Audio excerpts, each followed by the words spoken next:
It took just one day for my wife to lose our marriage, and she regrets it deeply.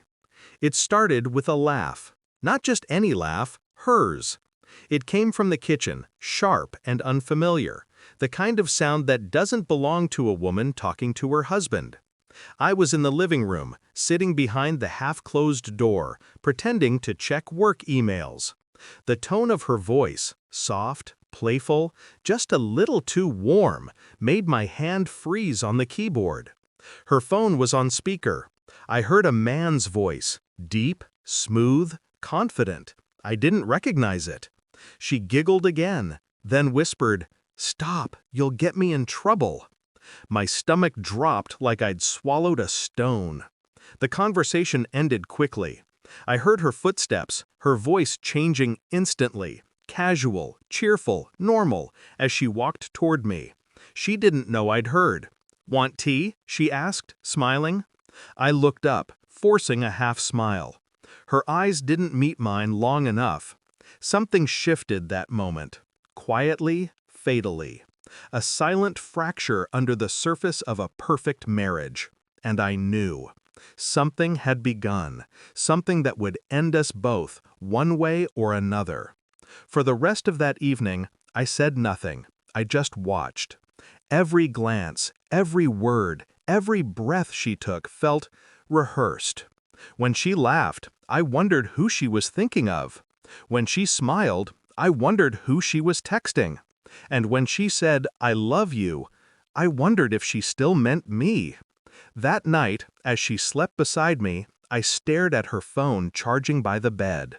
The screen lit up once, a notification, a name I didn't know, Daniel. The message preview said, "You looked incredible today. Can't stop thinking about you." I didn't touch the phone. I didn't need to. The words burned themselves into my brain. My chest tightened, but I stayed still, breathing quietly, thinking. Anger wasn't the first thing I felt. It was coldness, a hollow sort of calm that came from knowing you're crossing into a new kind of reality. In the morning, I acted normal. I made her coffee, kissed her forehead. She smiled, oblivious. But inside me, something had shifted. The man she thought she knew, the soft one, the forgiving one, had gone silent. In his place, someone else had taken control. The following days were methodical. I moved through life like a shadow behind my own eyes.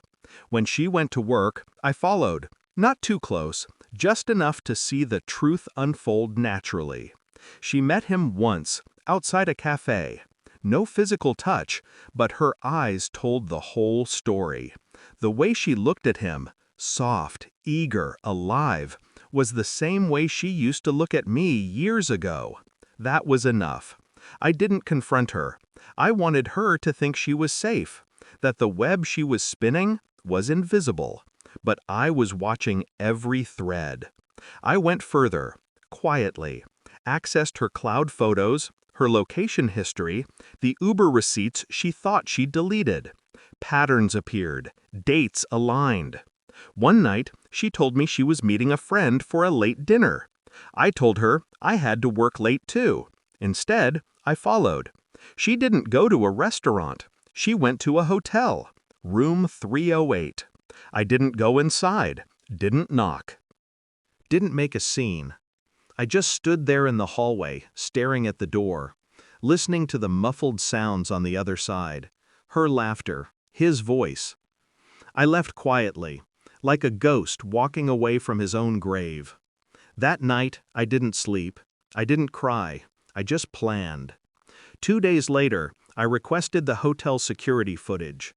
Money can open doors. The manager didn't ask questions. There they were, hand in hand, her head on his shoulder, his lips brushing her neck as they entered the elevator.